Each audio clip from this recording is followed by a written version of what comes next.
So think of the opportunity. Now, I know for a lot of people into active transportation, like myself, I'm into walking and biking, they're like, ugh, autonomous car, it's just another car. I understand that, but we have to embrace this change because you're talking about being able to get rid of parking on the street. You're talking about, taking streets right here that have more space for parking than for cars driving or for people, and being able to actually create that bike lane that you've wanted, or expanding that 3-foot sidewalk in some places. And so you look at some of the issues that we face today, and you realize that we can really transform our streets with minimal argument, because we're going to be able to get rid of all that parking. We use up to 40% of our cities for parking, often in the downtowns. So we have affordable housing crises, we have active transportation crises, we have wide thoroughfares. This is Perkins and Will. This is their idea for how to reinvent 40th Street in San Francisco. One parking space, a lot more green space, a lot more active transportation space. I think this is a huge opportunity that we can't ignore.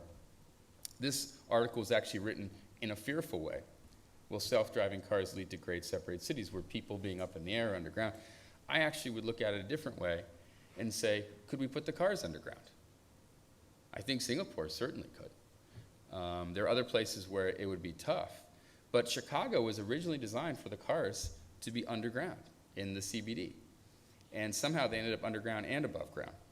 But this is actually a huge opportunity if we need 90% fewer cars in cities. So one of the reasons I went through all this history and talked about humans being on the planet for 200,000 years is that our frame of reference is 45 years, 30 years, 65 years. So I wasn't looking at you, sir.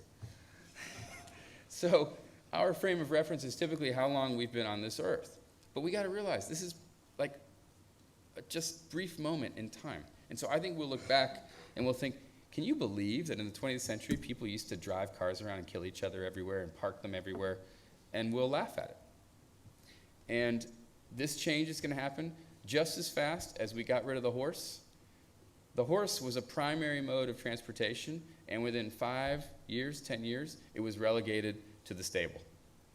And you'll be able to drive a car out in the country or on a track, but you won't in a city.